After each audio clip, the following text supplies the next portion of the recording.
Hello. Today I'd like to discuss why the Permian Basin is so rich in fossil fuels.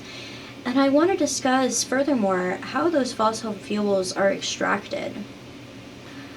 I want to start by explaining a little bit about the Permian Basin.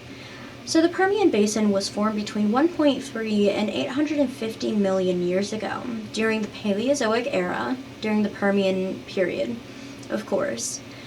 This time frame is widely called and considered to be the Age of Pangaea. The Permian Basin is divided into two different subsections, which are the Delaware Basin and the Midland Basin, with the Delaware being on the west side and the Midland being on the east side. Between the two lies a central basin platform that's uplifted. And I'm going to go ahead and zoom into this map I have here to further explain where everything is located. So as you can see, there is a blue and a yellow section. The blue section is much more shallow and contains lagoons and reefs, while the yellow section is a lot more deep. This is going to be important for later and is almost crucial as to how we gained all of this oil. I want to point out the Capitan Reef, as it is one of the biggest contributors as to why there's so much oil and gas in this area. As you can tell, the Capitan Reef is higher than the basins combined, and with that, in that reef, are hundreds of organisms that over time, of course, die.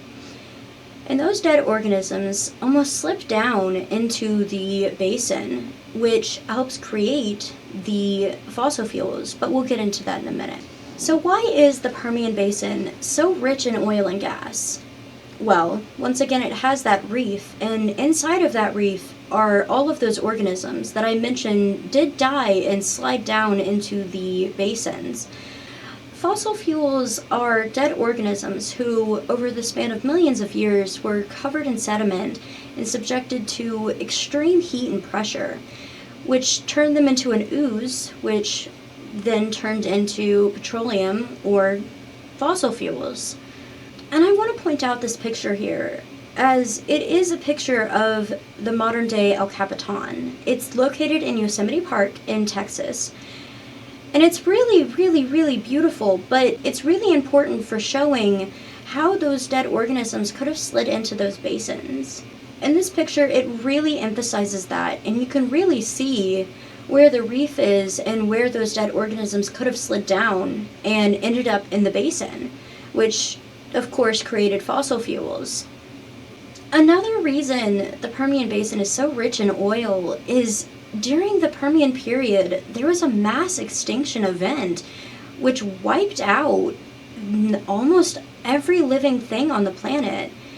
This extinction event is known as the Great Dying, just for reference of how much destruction there was. And as you know, that death is responsible for the petroleum or the oil and gas. So how are fossil fuels extracted? Well, the most popular method is known as hydraulic fracturing. And hydraulic fracturing is incredibly controversial due to its negative impact on the environment, although it is highly profitable and incredibly successful, which is why it's so widely used. Hydraulic fracturing happens in three different stages. The first is fracturing, which is essentially creating cracks in the rock, which you will use to drill into to get to the oil.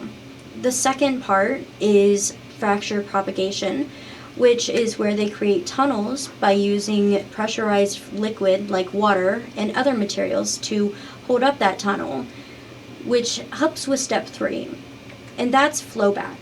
Flowback is the part where you get the oil. It's really exactly what it sounds like. There's no better way of explaining it. It pumps the oil back up to the surface and we gather it.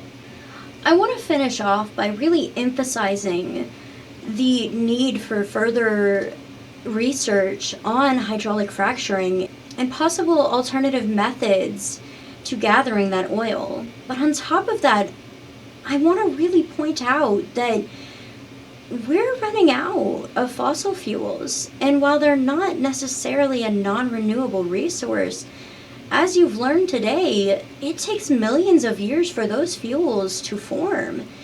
And that's certainly not going to happen in our lifetimes. But we rely so heavily on these fossil fuels that we need to look into another way to access these.